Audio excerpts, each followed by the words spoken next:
कई जगह ऐसा होता है कि रोष करना होता है स्वाभाविक, जैसे गुरु को शिष्य पर दोष दर्शन करते हुए उसको निर्दोष बनाने के लिए कड़ा स्वरूप प्रकट करना पड़ता है। जैसे माता पिता को अपने पुत्र पर उसके दोष को देख करके उसे निर्दोष बनाने के लिए उसे शासन में लेना होता है, ऐसे अधिकारी को अपने अनुयायियों पर, जो उसके नीचे कर्मचारी हैं, उनको काम में लगाने के लिए, निर्दोष काम करने के लिए उनकी प्रमाद स्थिति न बढ़ पावे, इसलिए थोड़ा रोष प्रकट करना होता है। पर वो स्वांग माने अभिनय मात्र होना चाहिए, हृदय से क्रोधित नहीं होना चाहिए। थोड़ी देर के लिए अभिनय हुआ, अभिनय होना चाहिए, ना कि क्रोधित होना चाहिए। क्रोध का अभिनय और क्रोध में अंतर है। निजी जनों से महाराज जी, जैसे कोई जमीन संवाद हो गया या घर परिवार का, उसमें महाराज जी कैसे? हाँ, तो क्रोध का अभिनय करना होगा महाराज जी, लेकिन मैं उनका दिल भी नहीं दुखाना चाहता, मतलब मैं खोना नहीं चाहता हूँ छोटी सी जमीन के लिए या फिर किसी और भी। हाँ, तो छोड़ देना चाहिए, फिर उस विषय को ही छोड़ देना चाहिए कि आपको जो लेना है आप ले लीजिए और शांति से रहिए, आनंद से रहिए। पर कहीं कहीं ऐसा होता है कि अगर ज़्यादा छोड़ते चले जाओ तो आपको ज़्यादा परेशान कर सकते हैं।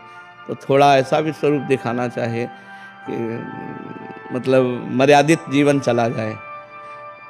ज़्यादा दया भी ठीक नहीं होती और ज़्यादा कठोरता भी नहीं ठीक होती, तो उचित कठोरता के साथ दया का प्रयोग करें तो अच्छा रहता है। जैसे आप छोड़ दिए, अब अगले पॉइंट पर आपको कृपालु नहीं मानेंगे कि आपने कृपा की, वो अगला कदम उठाएंगे। फिर छोड़ दिया तो फिर अगला कदम उठाएंगे।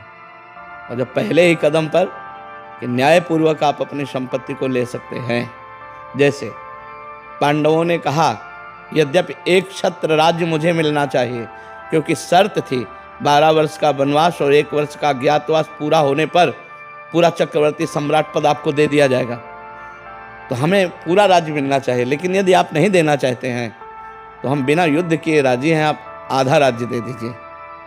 हस्तिनापुर का राज्य आप कीजिए और इंद्रप्रस्थ का राज्य हम करते हैं। उनका नहीं देंगे। आखिरी में करुणा करके इस बात पर बात आई कि यदि वो 5 गांव दे देंगे तो हम 5 भाई काम चला लेंगे, लेकिन युद्ध नहीं करेंगे। तो दुर्योधन ने कहा सूजी के आगे की नोक पर नहीं दूंगा, तो कहा फिर महाभारत पक्का। तो भगवान संधि कराने गए थे, लेकिन भगवान की भी बात नहीं मानी। तो जब ऐसी जहाँ मूर्खता हो वहाँ फिर ज़्यादा दया नहीं दिखानी चाहिए। नहीं, आपका भी परिवार है तो फिर परेशानी आ जाएगी। एक मर्यादा तक है, खाओ पियो आनंद से रहो, परिवार के हो या निजी जन हो।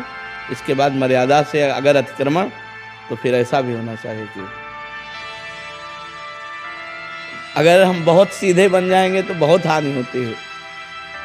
एक बार एक गांव में सांप बहुत परेशान किए हुए था, कोबरा।